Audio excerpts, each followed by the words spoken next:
মুহূর্তে ফায়ারিং বন্ধ হয়েছে সেটা জানা গেছে, কারণ ভারত যেভাবে সমুচিত জবাব দিয়েছে, পাকিস্তান এই গোলা বর্ষণ করা বা ড্রোন ওড়ানো, যে ফায়ারিং করছিল, যে শেলিং করছিল, তারপর ভারত উপযুক্ত জবাব দেওয়ার পর ফায়ারিং এই মুহূর্তে বন্ধ রয়েছে এমনটাই জানা যাচ্ছে।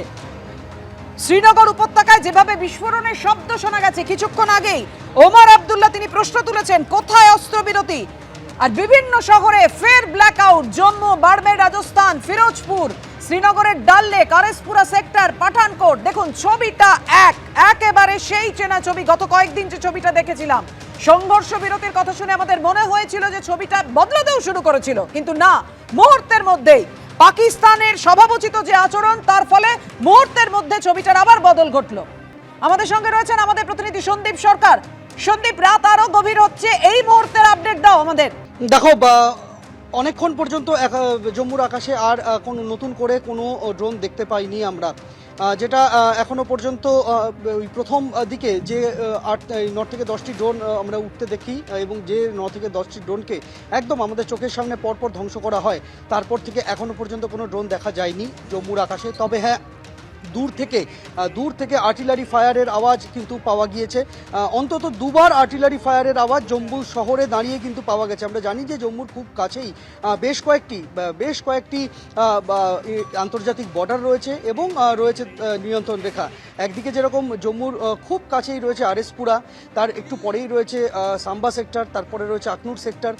সেই সাম্বা বলো, আখনুর বলো কিংবা আরএসপুরা বলো, এগুলো খুব কাছাকাছি। রাজৌরি, পুঞ্চ এগুলো দূরে হলো, বাকি জায়গাগুলি খুব কাছে।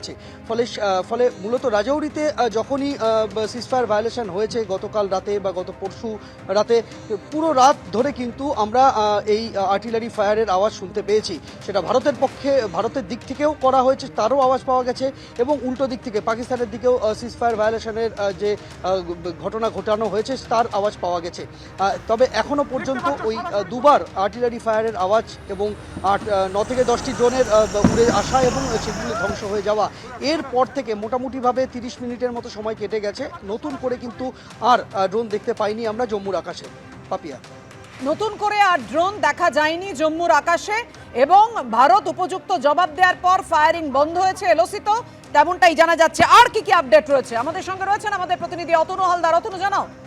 হ্যাঁ, দেখো, প্রথমেই তোমাকে যেটা বলি যে এই মুহূর্তে যেটা জানানো হচ্ছে বিভিন্ন সূত্র থেকে, সেটা হচ্ছে যে এই মুহূর্তে গোলাগুলি বন্ধ হয়েছে। কোথাও এই মুহূর্তে আর কোনো গোলাগুলি হচ্ছে না।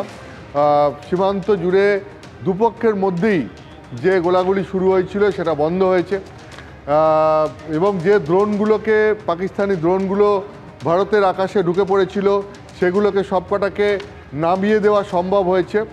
কিন্তু এখন বেশ কয়েকটা প্রশ্ন রয়েছে যে আজকে দুপুর 3:30 পাকিস্তান সেনাবাহিনীর ডিজিএমও তিনি ফোন করলেন ভারতবর্ষের সেনাবাহিনীর ডিজিএমওকে, এবং তারপর দুদেশ সম্মত হলো এই সংঘর্ষ বিরতিতে। এখন ফোন এলো পাকিস্তানের দিক থেকে, তারপর সংঘর্ষ বিরতিতে দুই দেশ সম্মত হলো। ঠিক হলো আজকে বিকেল 5টার পর থেকে সীমান্তে আর কোনো পক্ষের ওপর গুলি চালাবে না। কিন্তু যেটা দেখা গেল যে এই 5টা বাজার ঘন্টা 3-3.5 ঘন্টার মধ্যেই, 3-3.5 ঘন্টা পর থেকেই হঠাৎ করে পাকিস্তানের দিক থেকে গুলি বর্ষণ শুরু হলো, এবং গোলাগুলি বর্ষণ শুরু হলো। প্রথমে একদিক থেকে জম্মুর দিকে প্রথমে আওয়াজ এলো, তারপর সেটা জম্মু, তারপর একের পর এক রাজৌরি, উধমপুর, আখনুর, নৌশেরা, পুঞ্চ, মেন্দার, জম্মু, সুন্দরবানি, আর্নিয়া, কাঠুয়া, জম্মুর প্রায় 11টা জায়গা, সেখানে বিভিন্ন জায়গা থেকে পাকিস্তানের তরফ থেকে সেখানে সংঘর্ষ বিরতি লঙ্ঘন করে রীতিমতো ভারতীয় পোস্ট লক্ষ্য করে গুলি চালাতে শুরু করলো সেখানকার বাহিনী, এবং তারপর ভারতবর্ষের তরফ থেকেও পাল্টা তার উত্তর দেওয়া হলো, এবং তারপর ভারতবর্ষের তরফ থেকেও ফায়ারিং করা হলো, এবং দীর্ঘক্ষণ দুপক্ষের মধ্যে গোলাগুলি চললো, এবং তারপরে সেইটা এখন বন্ধ হয়েছে। কিন্তু এখন প্রশ্ন হচ্ছে যে দুই দেশের মধ্যে একটা আলোচনা হলো, একটা প্রস্তাব হলো, দুই দেশের শীর্ষ স্তরের নেতারা তাতে সম্মত হলেন, তারপরে একটা সংঘর্ষ বিরতি ঘোষণা করা হলো। পাকিস্তানের প্রধানমন্ত্রী এবং বিদেশমন্ত্রী তিনি ঘোষণা করলেন, তিনি বললেন যে সংঘর্ষ বিরতিতে দুই দেশ সম্মত হয়েছে, তারা শান্তির পক্ষে। এই দেশ ভারতবর্ষের তরফ থেকেও একইভাবে ভারতবর্ষের বিদেশ সচিব তিনি সাংবাদিক সম্মেলন করে জানিয়ে দিলেন যে হ্যাঁ, আজকে বিকেল 5টা থেকে সংঘর্ষ বিরতি কার্যকর হয়েছে, দুই দেশই এতে সম্মত হয়েছে, এই সংঘর্ষ বিরতি চলবে এবং আগামী সোমবার অর্থাৎ 12 তারিখ দুপুর 12টার সময় আবার দুই দেশের ডিজিএমও কথাবার্তা বলবেন এই বিভিন্ন শর্ত এবং তাদের মধ্যে যে সমস্ত কথাবার্তা হওয়ার সেই সমস্ত কথাবার্তা হবে, তারপর আবার পরবর্তী সিদ্ধান্ত হবে। তাহলে পরে এখন প্রশ্ন উঠছে যে দুই দেশের শীর্ষ নেতা স্তরে কথা হওয়ার পরেও কিভাবে পাকিস্তানের দিক থেকে এই সংঘর্ষ বিরতি সেখানকার বাহিনী লঙ্ঘন করলো। তার মানে কি পাক রেঞ্জার্সরা বা পাকিস্তানের সেনাবাহিনী যারা এই গুলি চালানো শুরু করলো, তাহলে কি তারা পাকিস্তান সরকারের কন্ট্রোলে নেই, নাকি পাকিস্তান সরকার পুরোটা এই সংঘর্ষ বিরতি হবে বলে তারা একটা শর্ত মানে কিছু শর্ত দিয়ে সেই শর্তে রাজি হয়ে তারপর তারা নিজেরাই এই সংঘর্ষ বিরতিটা ভঙ্গ করলো? মানে এর পেছনে কি তাহলে পাকিস্তানের কোনো ছক ছিল বা কোনো ছক করে তারা এই সংঘর্ষ বিরতি ভঙ্গ করলো?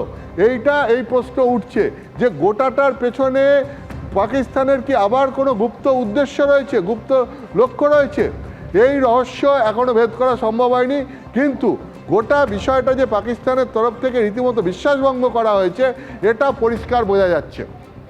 একদম, ধন্যবাদ তোমায় অতুল।